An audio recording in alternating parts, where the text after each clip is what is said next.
On behalf of the Colorful Voices of Sisterhood team, it is my honor to have the opportunity to share this special day with all of you.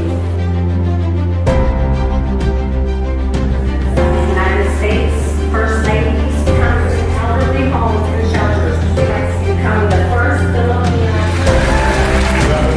people with programs like this.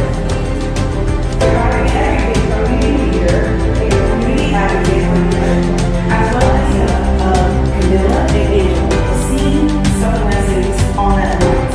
The region's first Filipino to Jacksonville. Recognized the potential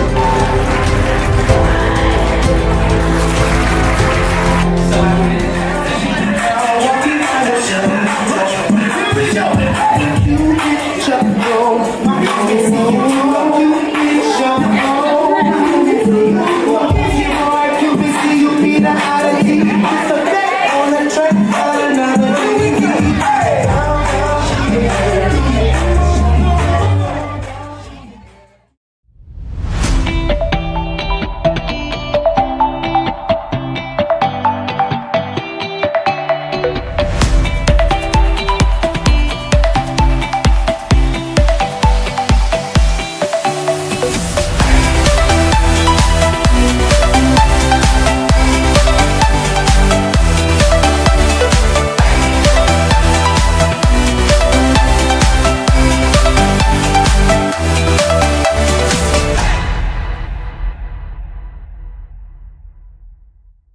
Welcome back to Colorful Voices of Sisterhood. We are in season 5.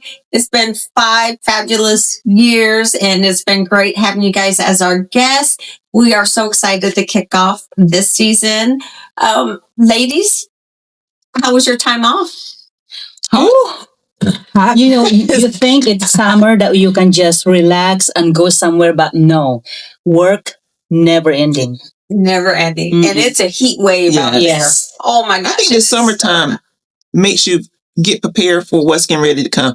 So it's not slowing down because now you're preparing for meetings, you're preparing for different things that's going to be going on in the fall. So you really ain't resting. Yeah, Oh, yeah. exactly. And What this I'm heat talking wave about. is, Isn't helping at No. all. But we just celebrated 250 years as a country. So that was exciting. I was asked to speak at the National Cathedral for their Awesome. inter-service. So I was up there during the celebrations, and I'm telling you, I was so moved by how they put their production together, because they covered the whole time span from the Revolutionary, and they took excerpts from the Gettysburg Address, Frederick Douglass's yes. Wow. response. Oh my gosh, they had a gentleman read the Martin Luther King I Have a Dream. I had a double take because he sounded like him. He inflected like wow. him. It was so moving. So it was great to be a part of that. And This is in Washington, D.C. it was in Washington, D.C. Yep. I stayed in the Virginia May Center up there, right next to the cathedral. It was just a fabulous time. And I was happy I got to spend the 250th birthday up there. What an honor.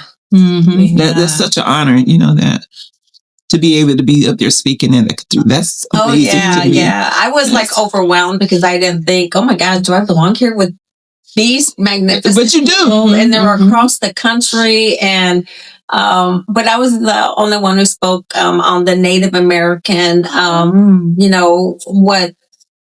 how far we still have to come. We're still bringing back our culture and our heritage. But they brought me up there because of what I'd done here with the powwow and for the veterans. That's awesome. Yeah, so it was great. So Raquel, in saying that, Frederick did a speech, I think it was like 1874. Yes. If we looked from what he said to where we are now, have we truly moved? Yeah, and that's what I was doing, that reflection, when I was listening to everybody talk, and we're not there yet. We're not there. 250 years ago, we liberated ourselves from Britain, and that's what we're celebrating. But when you look at all the every speech had justice and equality and the pursuit of happiness for all man. And I don't think we're there yet.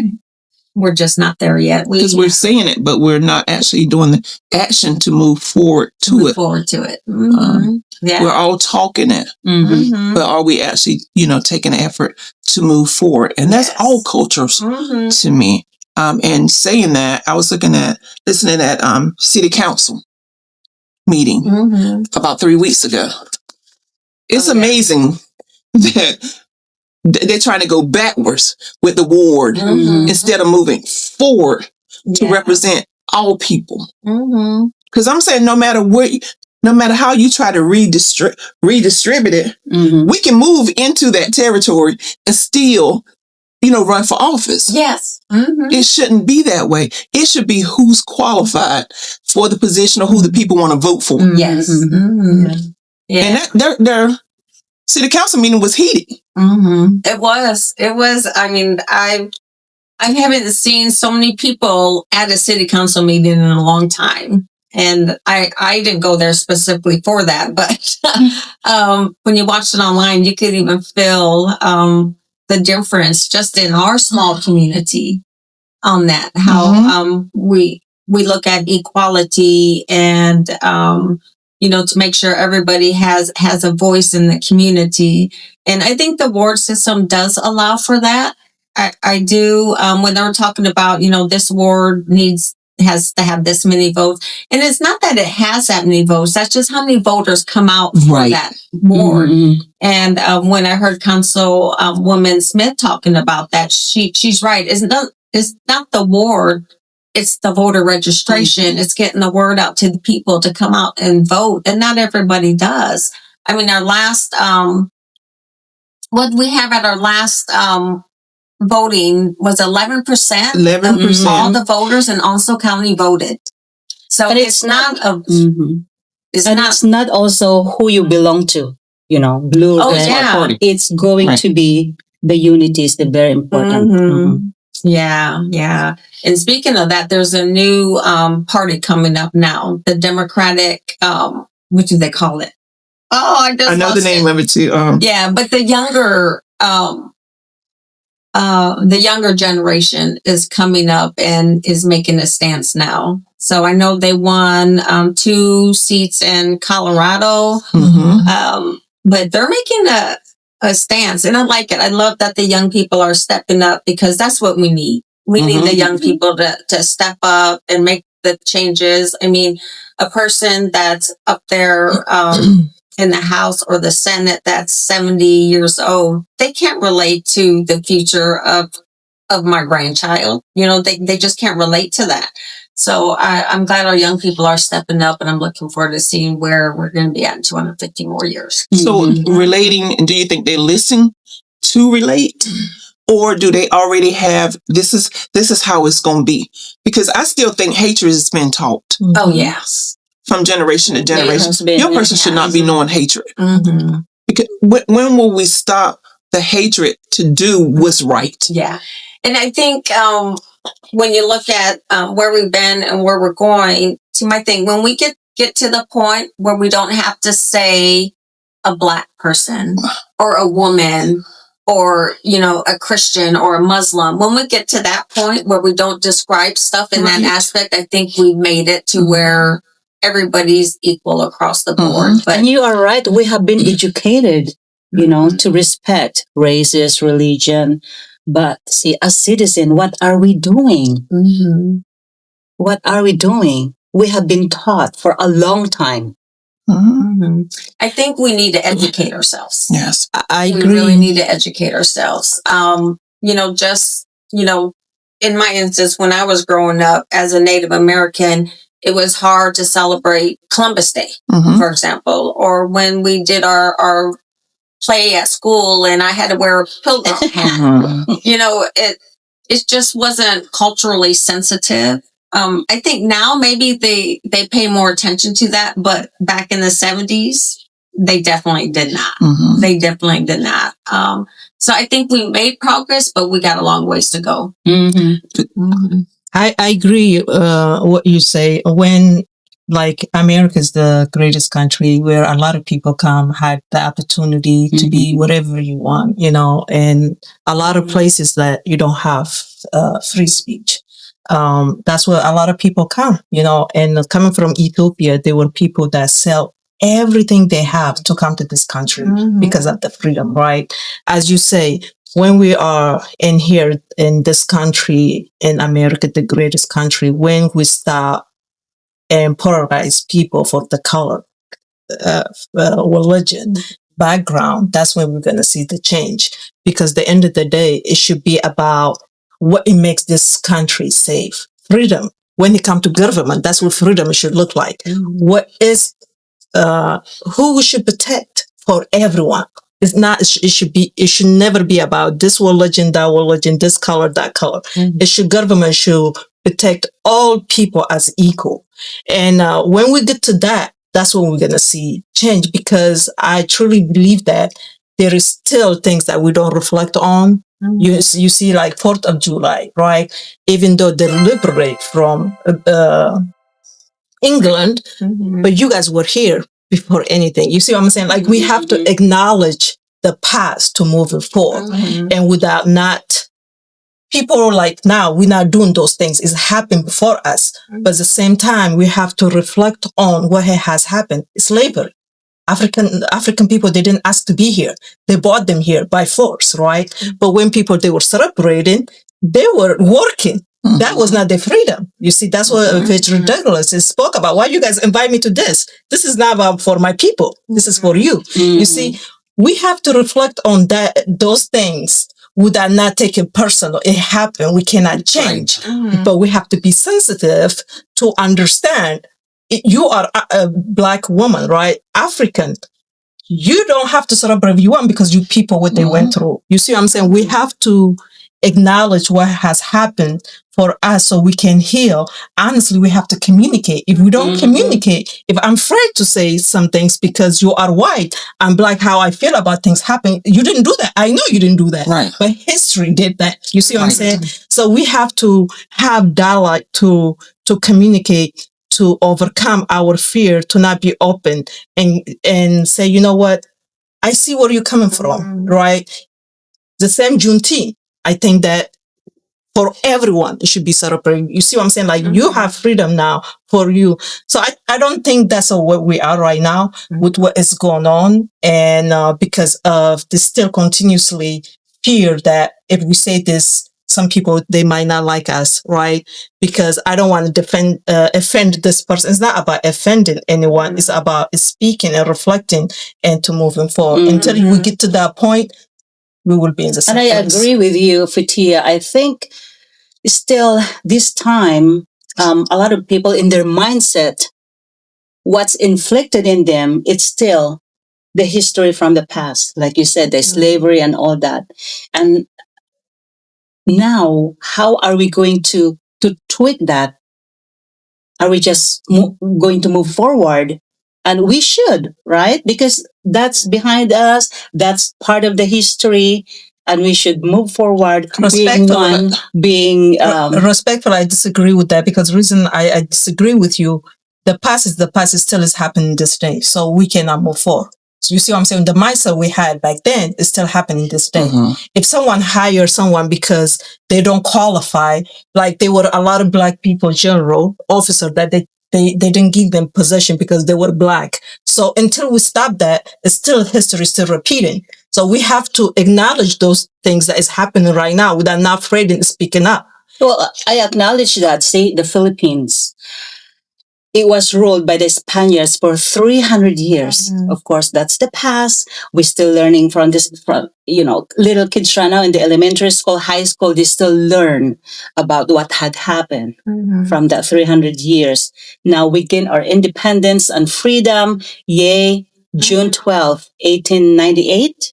And yeah, we don't. I think everybody has their date of celebration and independence. Like Juneteenth is a big one for for Black Americans. And then that's another thing, Fatia, you mentioned Diana being African American. To me, she's American. You know, I also have to say Native American, but I'm American. You know, we don't say German American, or we don't say Euro American, or, you know, it's only people of color have to identify For who they are.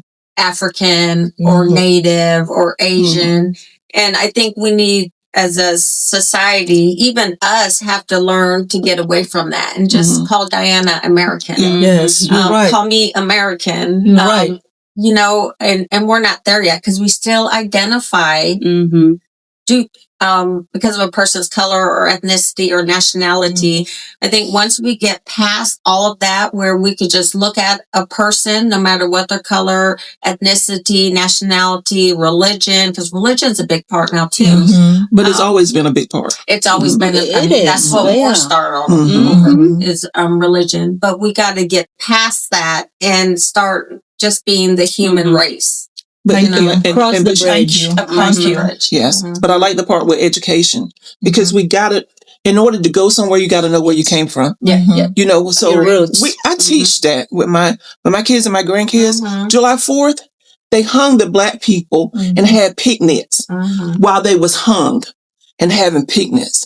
So this is the reason why we really don't do the picnics, because of that. But it's not going to make me hate you. Because I'm not teaching them hatred. Right. I'm teaching them this is what history, this is what was done to us.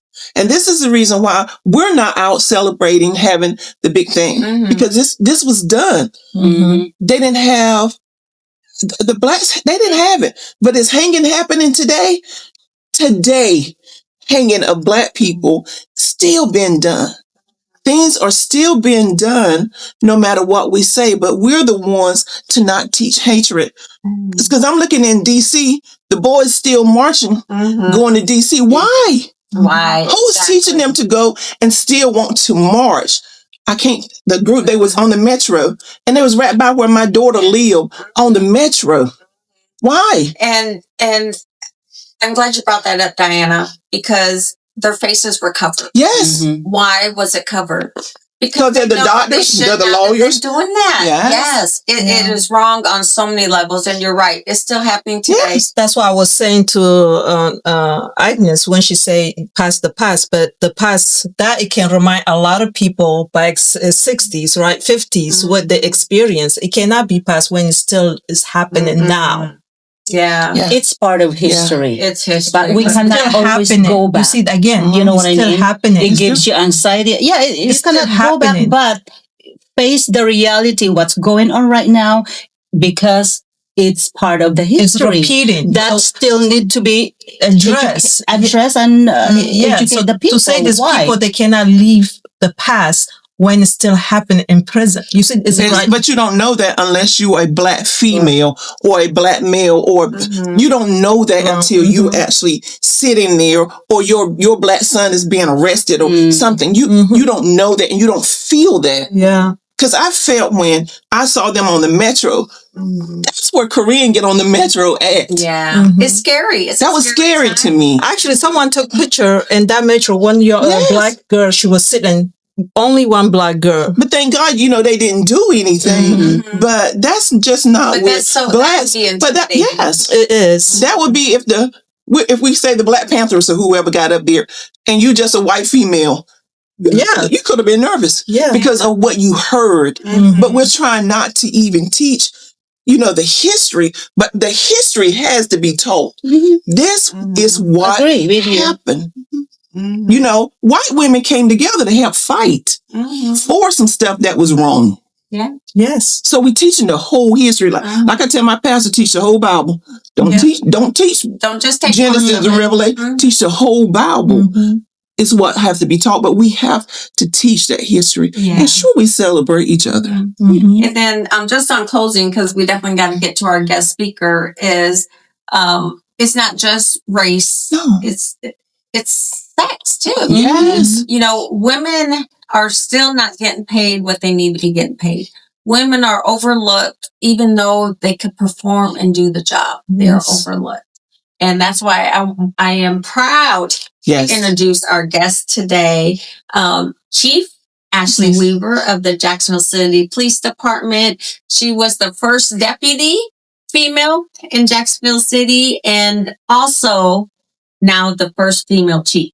And she is amazing on so many levels. She is part of nonprofit boards here. One of them, the Onslow Victim Center, which helps women of domestic violence and sexual assault. She serves with the Boys and Girls Club here, and she started the Rotary Club for Shake Children. Yeah. So I'll let her explain a little bit on that because I probably didn't even say that right.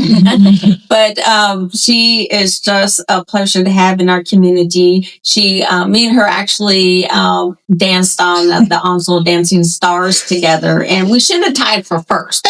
Not our chair commissioner won that season. But welcome, Ashley. It's so great to have you. Thank you. Chief. Thank you. And we're going to speak it in existence. Yes. But actually, I mean, you are a remarkable woman with, just what you've done, what you've accomplished. You've been with the police department for what, going on 30? 28 years. 28 Wow. years. That's a long time. You look like 20. I'll take it. Her son graduated. I did. I have an 18-year-old that just graduated. So That's awesome. Yeah. he's fixing to go off to college. So about to be an empty nester. Oh, your life is going to change. I think it's harder for moms. Yes. It's empty nesters. Oh, yes. Oh my gosh. Yep. Wearing a bunch of babies. Mhm. Yeah. Mhm. Tough. No matter how old they are. No matter how old they are.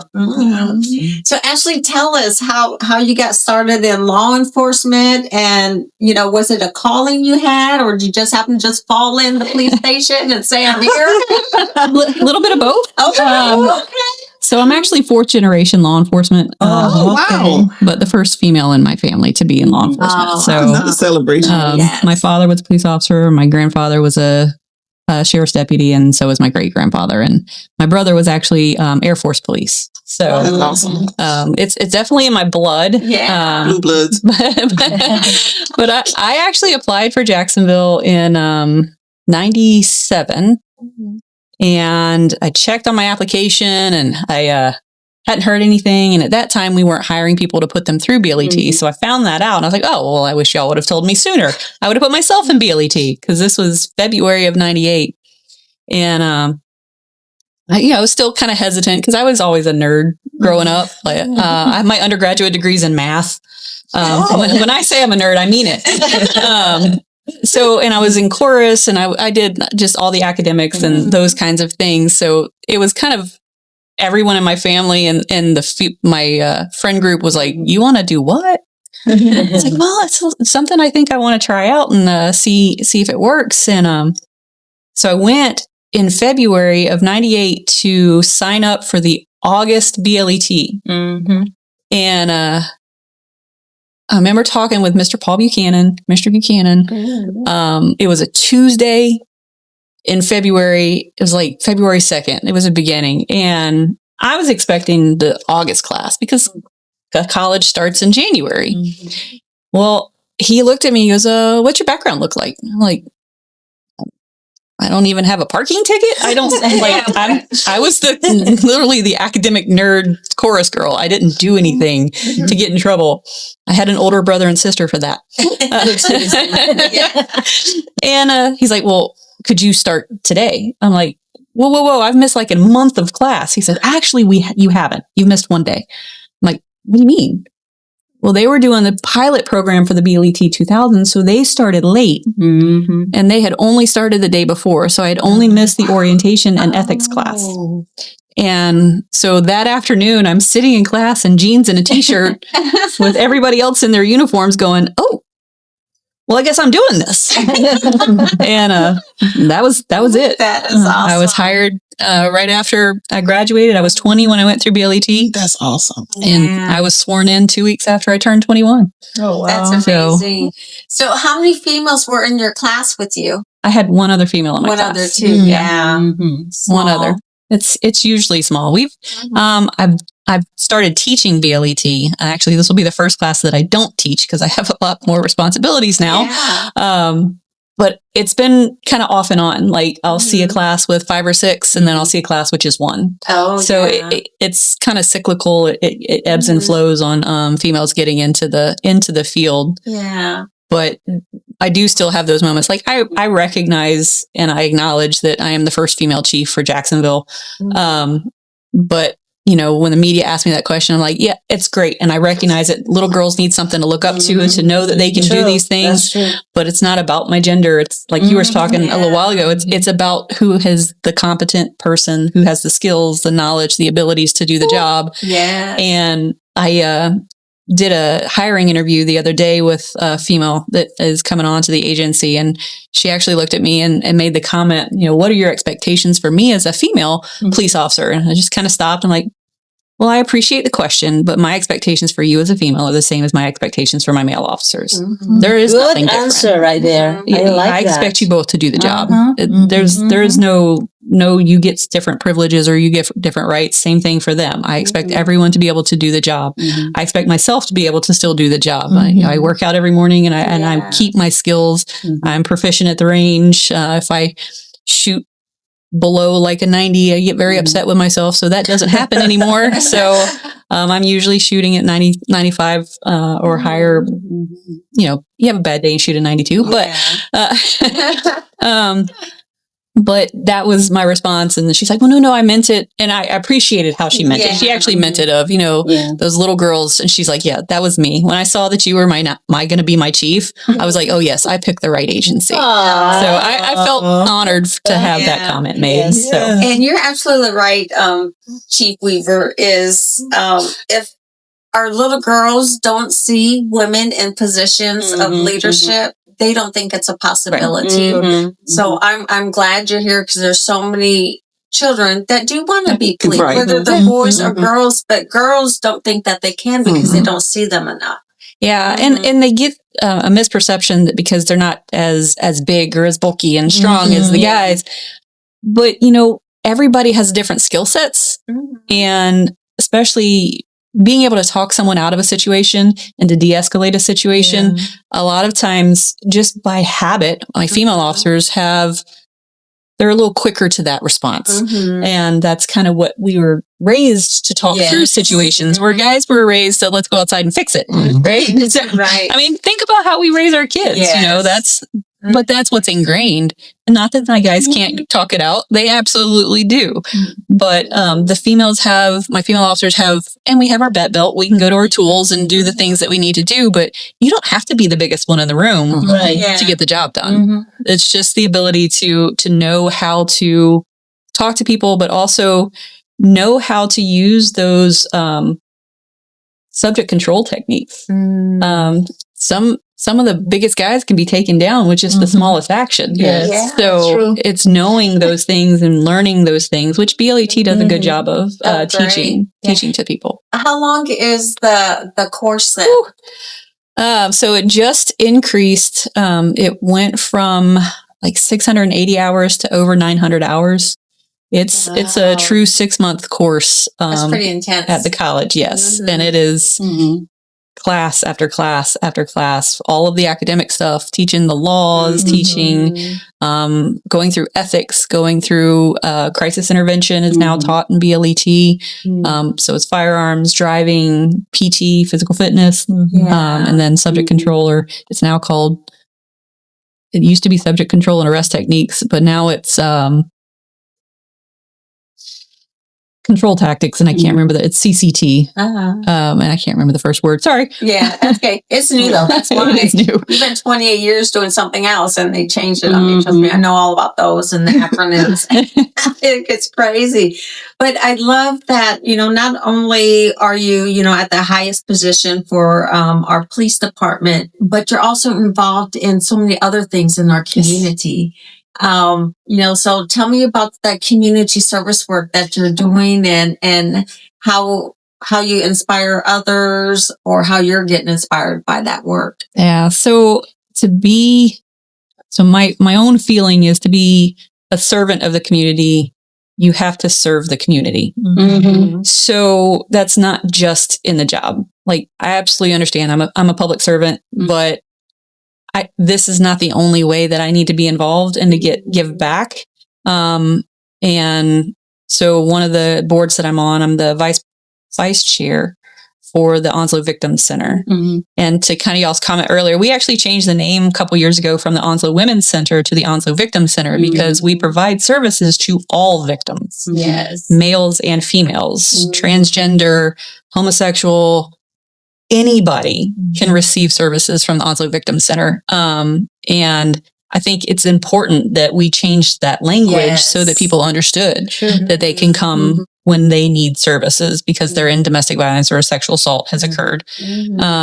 And I love that you guys were head of society in that and renaming that. I was excited to see that change happen. There were a lot of names thrown around, but Onslow Victims Center was the simplest and most direct. Yes. Yeah. For the services. I'm on the advisory board for the Boys and Girls Club.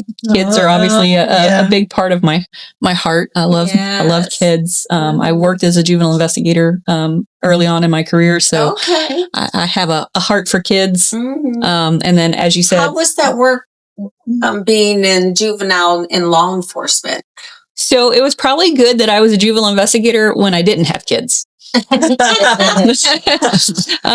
so much dealing with the kids because I could do that. I was kind of closer to their age, being barely 21, 23, I think, when I was an investigator.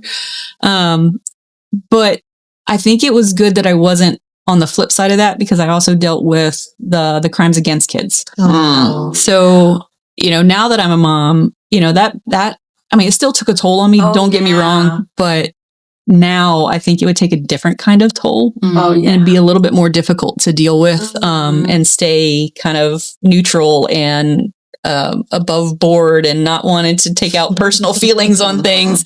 When you see someone that's hurt an infant of all things, they can't fight back. So so it was probably good that I was not a parent at that time, and having to deal with that directly. So I guess for, dealing with, especially, crimes against children, I just can't fathom, having to see that and witness it and help the child through a traumatic event. How do you do the mental health care for yourself? So that's one thing I'm proud of with our agency is we've been, Mike Yaniro did a good job of bringing forward some of that. And then Chief Phelps continued that push. We actually have 2 mental health workers that work for the police department. And we implemented a program where they have a yearly check-in with officers. I mean, they don't, the officer doesn't have to talk to them, but they at least have to make the appointment and sit in the room with them. And then if they talk, they talk. And if they don't, at least somebody's checking in. We have also implemented our mental health first aid for each other so that we can recognize it within each other and bring it forward and just trying to take away that stigma. It's just, it's hard. I was talking the other day. There are places in the city that I go and I can still hear, still see, still smell, still feel whatever it was that I dealt with there. Being in investigations and I work narcotics, dealt with a lot of the negative in the city. But I think that's also influenced my philosophy for what I want our officers doing, which is one-on-one policing, because you have to deal with that one person in that one moment in that one time. And it's dealing with that person. It's all of the aspects of that person, because the reality is I would rather people get all of the services and all the support and all the things that they need so that I don't have a job, so that they aren't out committing crime. And that's the goal. Some people have to go to jail. I get it. If you've just killed someone, if you've just assaulted someone, if you've just, hurt a child, but in that you can also receive services. You can also receive the mental health, the other day at council when I had to deal with a lady with mental health, it was, did she go to jail? Yes. But it was because of her actions. But on the backside of that, it was about putting services and things in place to try to get her in a better place that she's not having to deal with those things. Because I would much rather my officers never have to deal with those people again. It's let's get you into the right place so that you can take care of your kids, so that you have a place to go, so that you have the substance abuse or substance use services, so that you have your mental health services, so that you're productively contributing to our society. Yeah. What's the hardest challenges you face as a female officer, and how you overcome? So I have a tendency, if you tell me I can't do something, I'm going to kick the door in and do it anyway. So like, oh, no? Okay. I see your no and raise you a yes. I gotta remember that saying. But, so early on, especially in this community, being military town, you know, I was tried by not only people in the public, but other officers. You know, well, I just want to see if she can fight.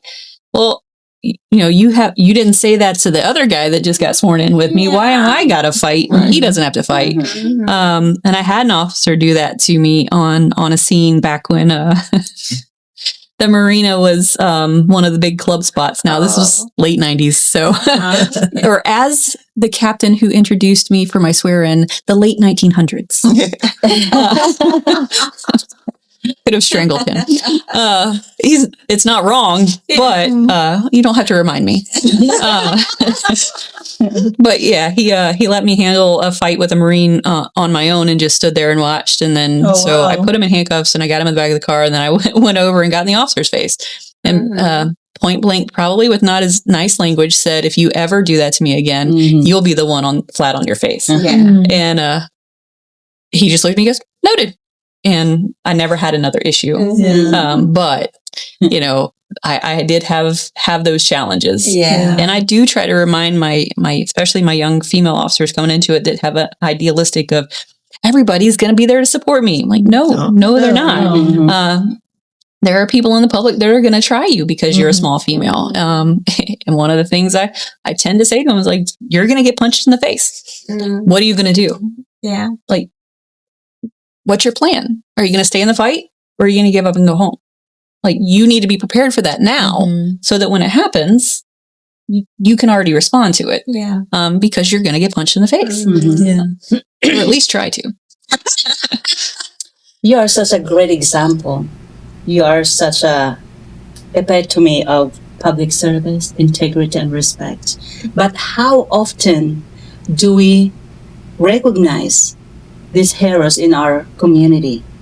So if you guys see somebody out there who has done a good deeds and all that, please say thank you. It's free. I will give say, them a pat in the back. I will say, I love this community.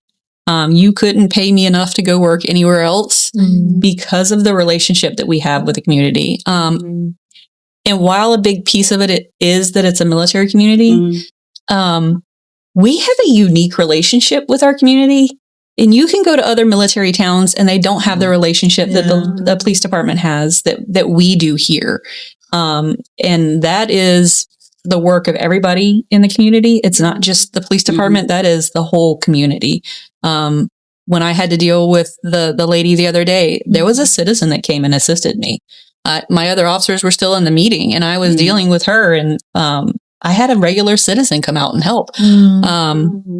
And we see that all the time. And it's not just for my female officers, male officers, citizens stop and help. Yeah. I believe the relationship that you guys develop with the community. You see, a lot of places, they have issues with police, the unfairness. We heard that all the time. I think the trust that you guys involve in the community, because they see them in the relationship, in the community. So they see that when people trust police officer and they see they're doing the work and they treat equally and respectfully. So I think that's the reason that you guys have that. Definitely the goal. Yes. Yeah. And you probably don't get intimidated working with men now. No, not at all. I do still sometimes look back and go, do they scare I'm you? doing that? Oh no, they are. That's what I said. Do they scare of you? I still only see myself as Ashley. And I get reminded, no, you're the chief. And that has a whole different Don't play level of things. And I'm like, oh, okay. So men, Fair. whatever you can do, we can do better too. Very good. You know, my dad said, because men stand, when they pee, they stand, right? And it does not make you because you men, because you can stand up and pee. And women, they can do better too. He means by that, what men, because don't say I'm man because you stand up to pee. Mm-hmm. But women, they can do the same job. Men can do too. Because that's how the ego. Yeah, you guys not understand. But my language, the way my dad say, and because of some men, they say I am man because they stand up, they pee, and women, they wear better than men when they wear pants. So Yeah, we put our pants on the same way. yeah. So Yeah. Oh, go ahead, Diane. Only question that I had, which I celebrate you. I'm so happy Thank you. for you. But when we see like bullying and stuff in schools, Mhm. and I know they have SRO officers out in the county. Yep. I think We have you them in guys the have city. them in the city. Mhm. Is there a program that can be implemented that young people can go through to learn self-defense for themselves? That would be great. Yeah, I don't think that there is anything currently. I'm sure there might be somewhere. But that's certainly something that we can look at and see if we can find someone to partner with, because we as police department wouldn't necessarily put that on, but we could partner with someone to put something together for those. I think things. once a person learns how to just defend themselves, which is teaching them some respect, pretty much. But when people are going through just different things in life, especially the people that's dealing with their sexuality, how they are bullied. But if they learn how to just be able to defend themselves against bullying. Because to me, a bully is really somebody that's scared. And I will say that defending yourself against bullying, some of that is taught. The non-physical stuff is taught because we have the different programs and we have the different like the See Something, Say Something programs, even in the school, and then reaching out to the SROs and our juvenile or there's special victims unit investigators now, and teaching. So when we talk about defending ourselves, I think we're also talking about mentally and verbally defending ourselves, and how to properly deal with it, either because it's cyberbullying or just words, because that. Teenagers already have so much going on with their just overall development in life.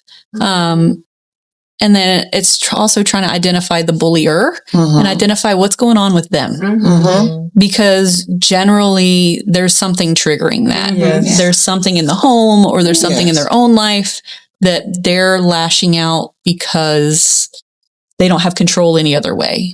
So when we talk about teaching people to defend themselves, I think we're also talking about doing it in those manners as well, and being able to acknowledge those. Yep. Yes. So we did nominate you for our gala, and because I did not know you, and when they told me you don't know her, I'm like, no. It was really a pleasure meeting you.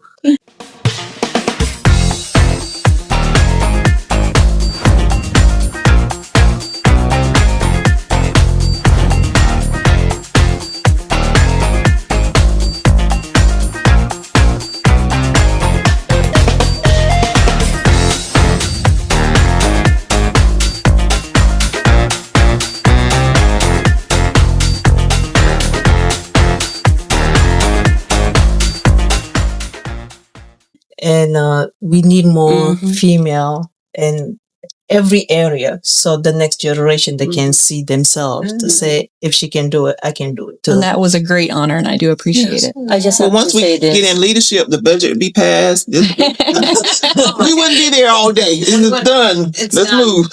I just have to say this. You have the most elegant gown. Oh yes! Oh my God! Yes, Thank it you. was. I do And the know walk. how to Don't be. forget the walk. I do know how to be a woman Yeah. sometimes. I just don't see it in this, but Yeah. It was beautiful. Thank you. Beautiful. Your It's son beautiful. was just beaming with pride. Yes. He was Yes. so proud of you. I was so happy he was able to join me.